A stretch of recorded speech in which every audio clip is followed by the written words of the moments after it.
Sakhangdabasingna Uripok Asumlekai Lane number 6 Taleba Hanagi MPP ki working president Oiramba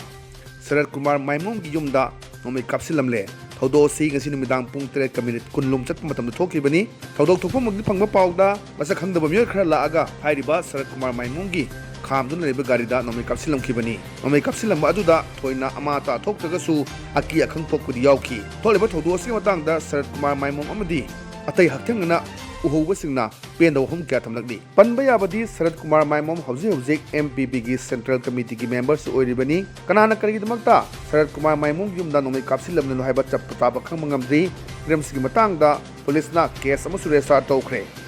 karmai tawraga kanan tawrino haiba targa ti masi MPP related oi maramdi aina election commission of India da Huzik oiriba MPP ki akogi status se hangu matamda office bearers kara labor leitabra hangkanda MPP da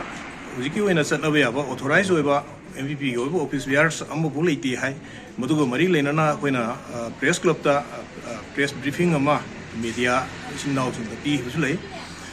asmai tawduna leihibal maduni adubu yumda haibirambada aigi wife amadi aigi sasingda moina pressure kan tormisi election commission of India da ina CAE badagi huzik leiriba MPP da phamna leiriba akoigi samjai hariba misi oitare CAE samjai ana hariba bogus president ne hariba kanam leite harga oiraga mane self style leiriba nupa sina masigi matang oi batare aina MPP da moisi office bearers ne haiba the CAE da nati ana hairni isali hai adu mai utility only RTI khatane aina hangjabti RTI da MPP si yamna conflict oiba situation namda leiri se crisis mayam reisi kana si office bearers leibagi hana RTI da kuthang da hangubani aduda madagi reply oina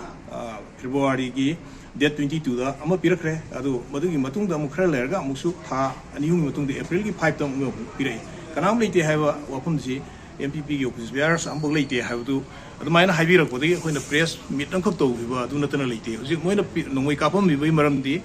si message di kaino ni akoi election commission of India ta aina iba CM luthu haibani RTI haibu di sumnagi samchamna hangba posa amani aduga kanaguma MPP gi president oiba yati haidana aina haigibu leite aduga thingbiu haibu su leite madu aigi thongnate madu ultra bias oiba aigi ithau sunat nataba wafam amani masida lakpiri bisin naw singdo MPP ki member ama di oirmaro hena khanse kanaguma khangna sanaba khragi thanggi favor da sum taw si gain toro tawba lan na moida koi gi lan mislead to ba haitare aijel laga sentiment emotion karigumba ma sagat piraga to bun hena khale ai moida waro leite asigi mamangda ingonda